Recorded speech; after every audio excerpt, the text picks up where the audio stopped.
Thanks for joining me for part 3. This is the 3-part so far series of NHS Patient Relations, or otherwise known as Complaints Department, letting you know what to expect when you're requesting help or when you're putting a complaint in. So in this part, I'll talk you through their final response. And the response that came back was, "Dear Mr. Diamond, please find attached the response to your complaint submitted on the 20th of May 2026. I've also attached a Scottish Public Service Ombudsman leaflet that we provide." Oh, this is their final response. Right, complaint response, different title, not in the email chain. And there's an attachment. So let's see what their final response attachment actually says. And here we have the very formal looking response in its own separate letter. And it says, "Dear Mr. Diamond, thank you for your emails dated 20th, 21st, 25th and 27th of May 2026. I recognise that you'll notice that they're now separated, and whatever's written in here, it's going to be kind of difficult to compare it with these without going back and digging them out. Anyway, I recognise that any healthcare interactions are worrying time, and I'm sorry that the healthcare you received did not meet your expectations. I am grateful to you for taking the time to share your experiences. Feedback allows us an opportunity to learn and improve.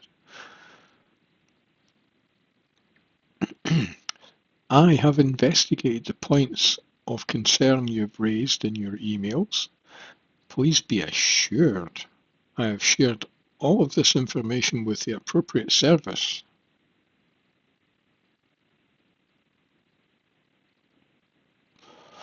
Furthermore, I clarified in my acknowledgement letter dated 22nd of May 2026, your complaint had been escalated to stage 2 to ensure a more detailed investigation. Also to make sure that there's not another stage after that, and this is the very end and you can't do anything else after that. This investigation includes input from the clinical team and senior management team. Senior management team responsible for the clinical assessment unit within Forth Valley Royal Hospital. Our findings are noted below for your information, along with detail of what will happen next. I hope you find this useful. Points of concern.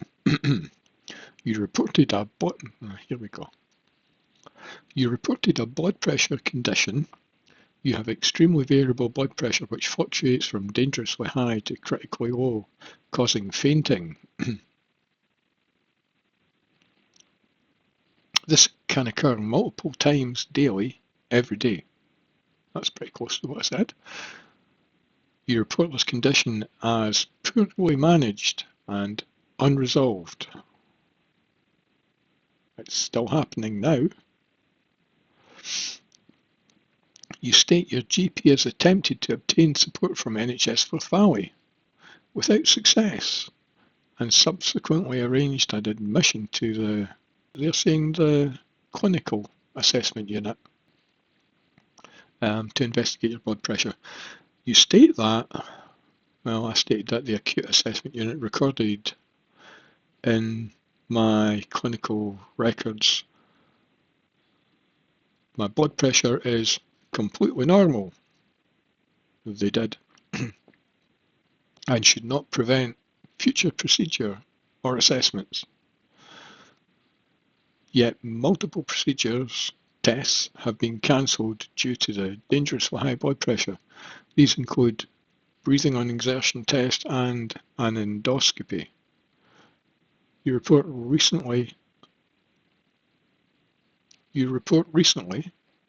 doctor was unable to obtain a safe blood pressure reading despite multiple attempts, and you were advised there was a risk of treatment being withheld unless your blood pressure was controlled. That's a bit mixed up. Carry on. You find information provided is contradictory. Your blood pressure cannot be completely normal. Clinical assessment unit and all.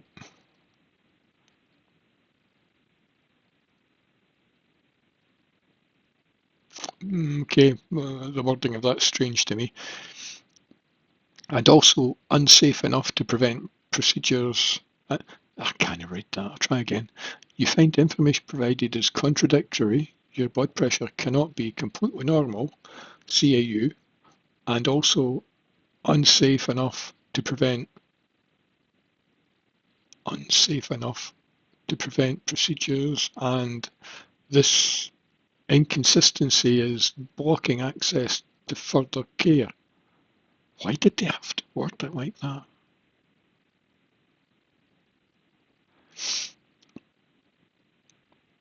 You feel locked out of further investigations and treatments as other health care cannot proceed until your blood pressure issue is resolved.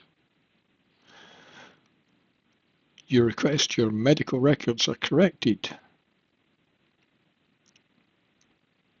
Clinical assessment unit acknowledge their error and record your blood pressure is not normal. You request a proper investigation and management of your blood pressure to enable the continuation of other medical assessments and treatments. Right. Our investigation. Thank you for taking the time to share your concerns. I do appreciate your experience with blood pressure readings and the impact on your care, including cancelled procedures, have been distressing and frustrating. Following careful review of all available information, including the 24-hour ambulatory blood pressure monitor carried out on August 2025 and previous assessments, I would like to explain our understanding of your condition and the reasoning behind the conclusions reached.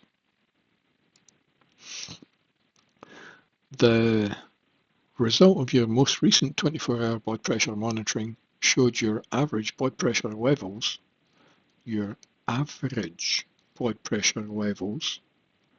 were within the normal range.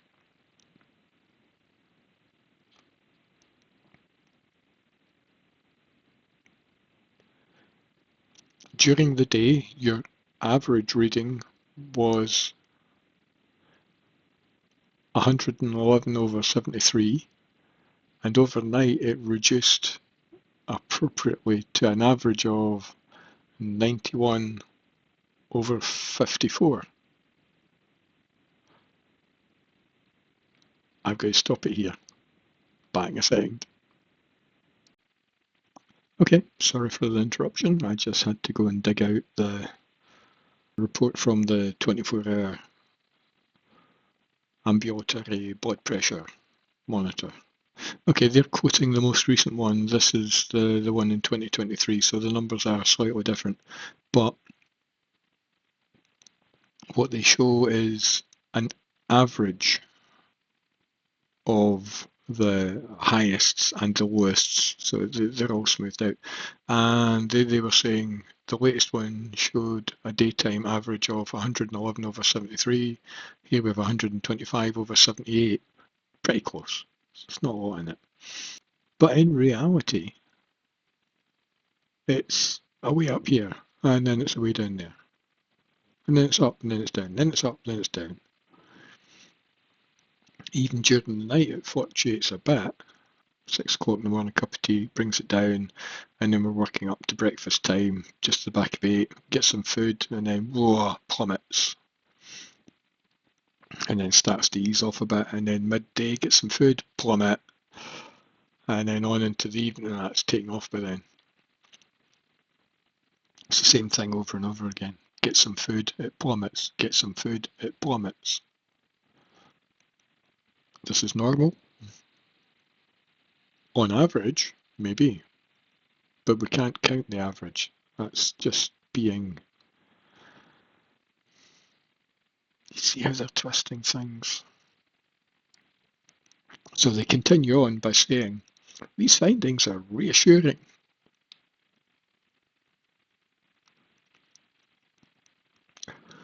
These findings are reassuring and indicate you do not have sustained high blood pressure. I didn't say I had sustained high blood pressure.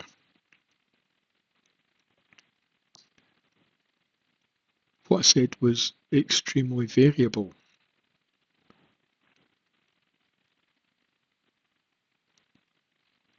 You reported a blood pressure condition. You have extremely variable blood. And then they say, you do not have sustained high blood pressure. I know that. I didn't say I had. I said I had extremely variable. You can see it's extremely variable. I recognise you've had very high blood pressure readings recorded in clinical settings, sometimes over 200 millimetres of mercury, Hg, which understandably has been a source of concern to you. The source of concern to me is that the high blood pressure readings are stopping other assessments, and they've been stopped for a good reason. The doctor stopping the assessment is scared that I'll have a stroke. However, these elevated readings are consistent with a condition known as white coat hypertension, where blood pressure rises significantly in medical environments, but remains normal at other times. Well, that point there was in a medical environment. That was when they fitted it to me and took the first measurement. And then we'd be driving home or making way to the car park and then driving home maybe. And then get into home and get some food, and then it plummets. Food's probably about here.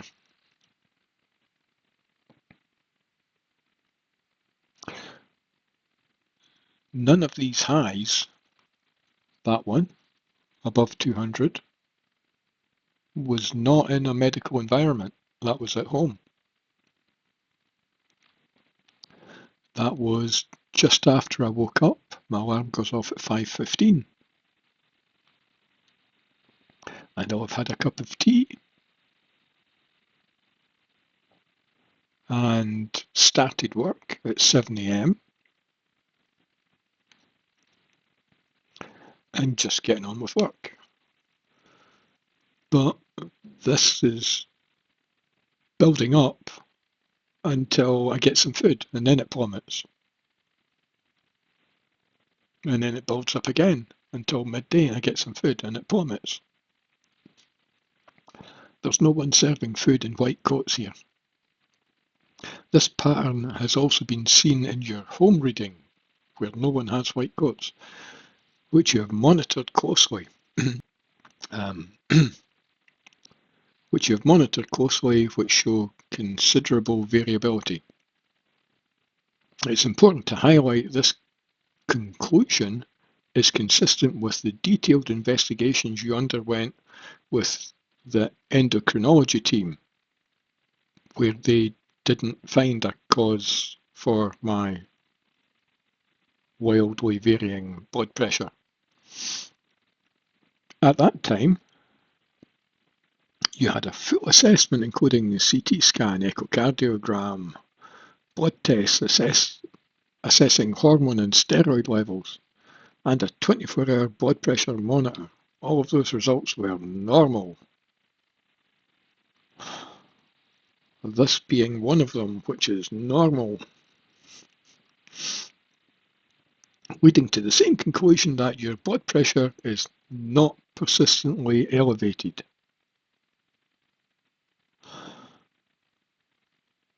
That's not what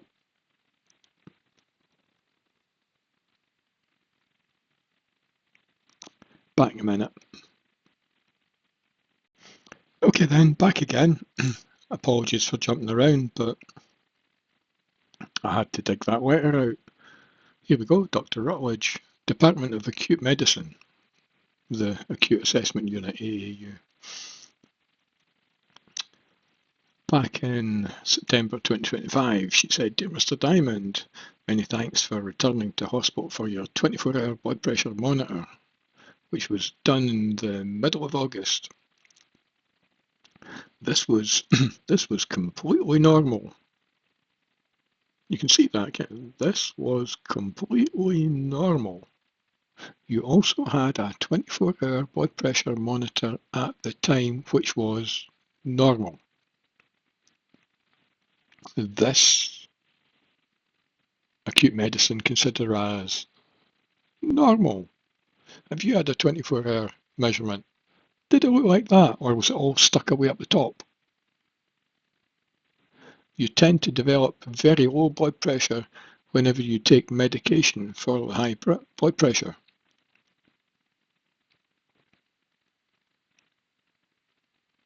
No.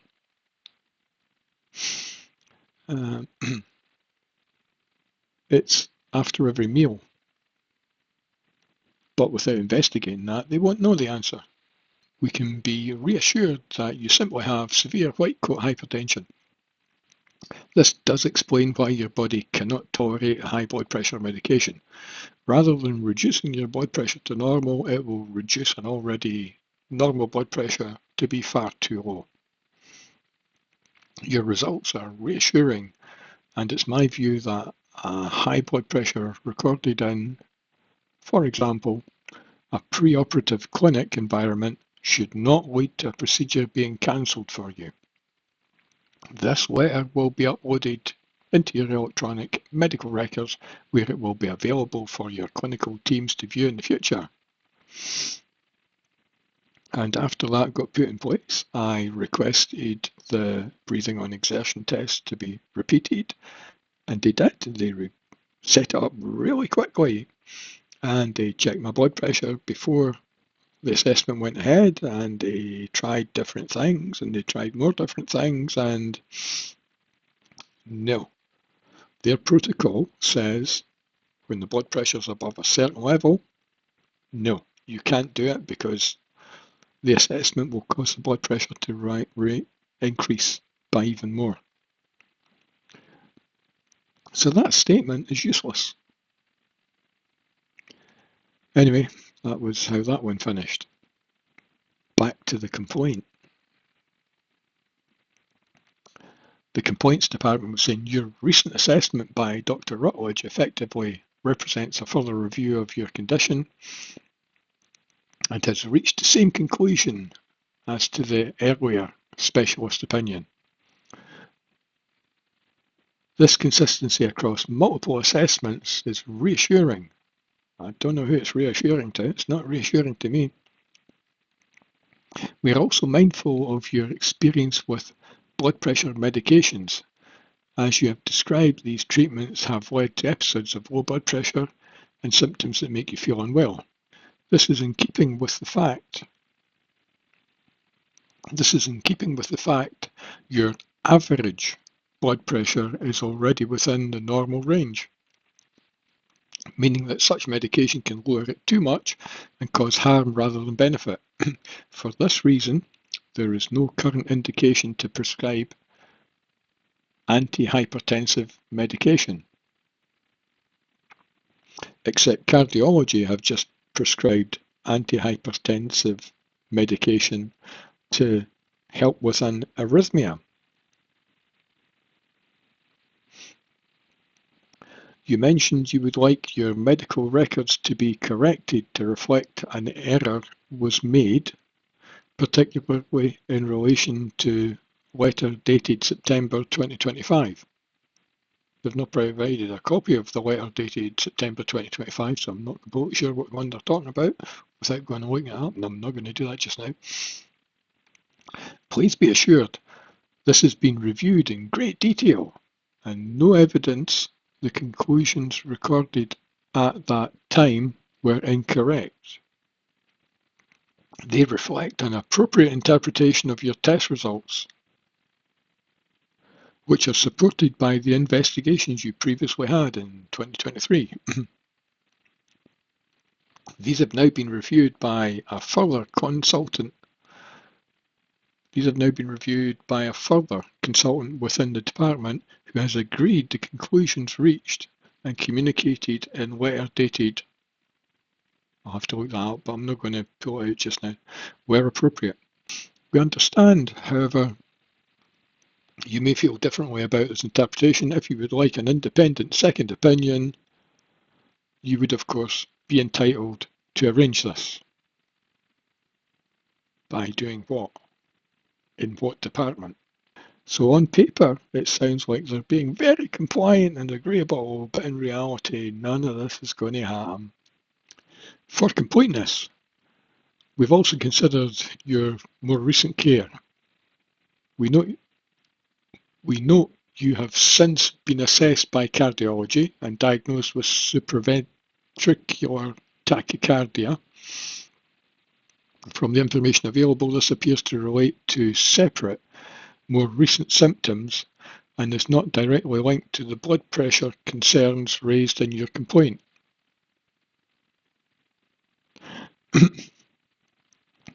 Except the treatment for the supraventricular tachycardia is a blood pressure medication, a beta blocker, which I did mention. They'll use that to slow the heart rate down in the hope that this extra heartbeat, the supraventricular tachycardia, fades away. But remember, when I take blood pressure medication, it puts my blood pressure lows too low. They already go too low, it puts them even lower than too low.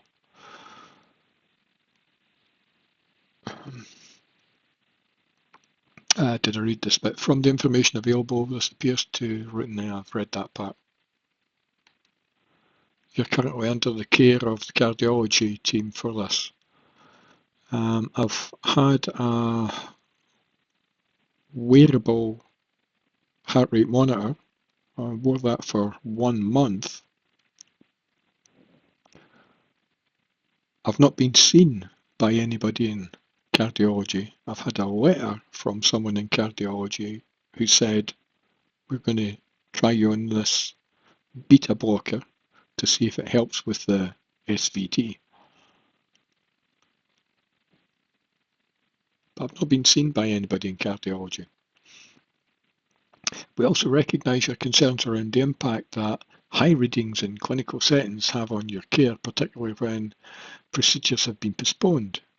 In light of the reassuring ambulatory monitoring results, and these are the two ambulatory, the 24-hour blood pressure monitor tests in 2023 and in 2025.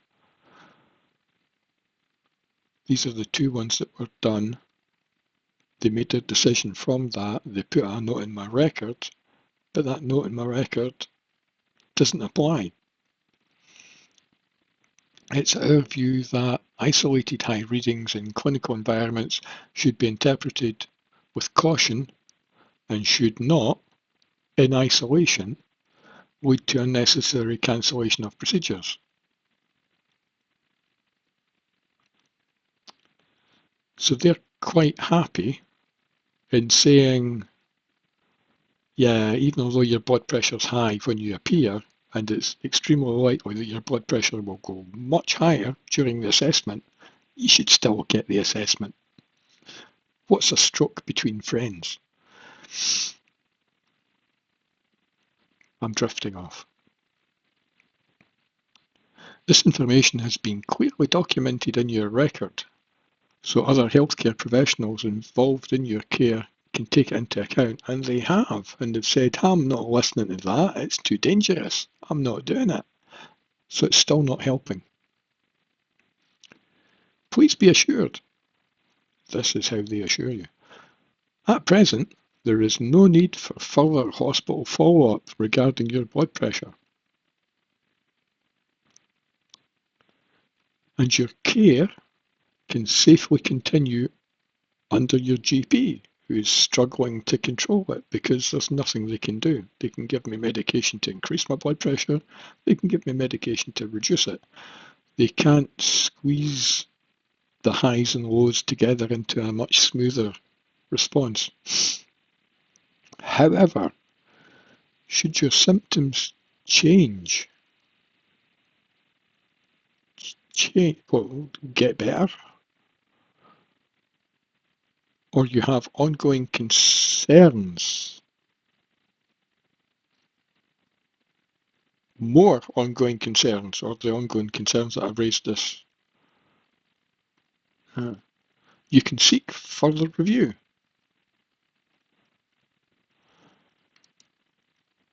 Outcome. In conclusion, and following review of your complaint, clinical records, and investigation results, we have found no evidence of error. So the 24-hour blood pressure monitoring in August 2025 showed normal readings consistent with previous assessments in 2023. So that's saying that the 24-hour blood pressure measurement that included just a little bit further up from 2023 is the same as what they've seen in 2025. So although I couldn't show you the one from 2025, they're saying they're both the same. Supporting a diagnosis of white coat hypertension. It's quite offensive when people call it that. You can call the name. There's therefore no indication for blood pressure medication, which may cause harm through low blood pressure. They're saying there is no indication for blood pressure medication. They're not saying I should not take blood pressure medication, but they're saying words that might make you think I should not take blood pressure medication, which may cause harm. It's interesting they've used that phrase. Not may cause you to feel unwell, may cause harm through low blood pressure. Furthermore, we do not consider the September 2025 correspondence to be inaccurate, as its conclusions are supported by repeated assessments. For these reasons, I am unable to uphold your complaint. You could have just put that in a sentence. I'm unable to uphold your complaint. We appreciate this has been a working experience for you and hope this explanation provides clarity. Thank you again for bringing your concerns to our attention. What happens next? I hope this has helped to provide answers to your concerns, and I would like to thank you for taking the time to raise these, allowing us the opportunity to review matters, learn and respond to you. This letter now concludes our Stage 2 investigation process under the NHS Forth Valley Complaints Handling process. Should you remain unhappy with the information provided, please raise your concerns with the Scottish Public Service Ombudsman, SPSO.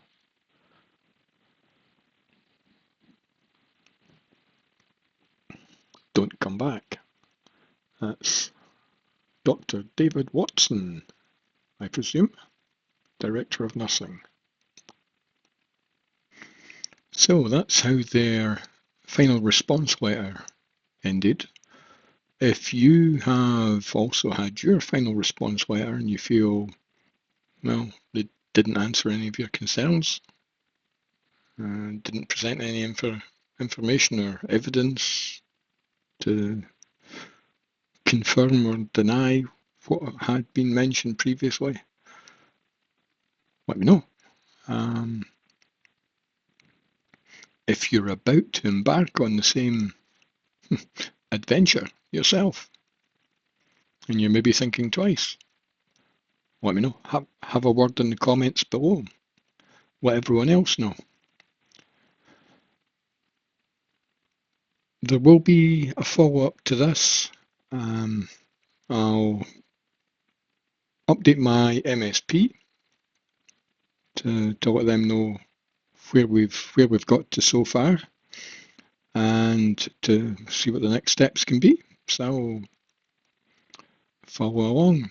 If you have any advice, pop them in the comments below. And if you're working on your own quest, good luck, and we'll see you in the next video. But until then, thanks for viewing. Bye for now.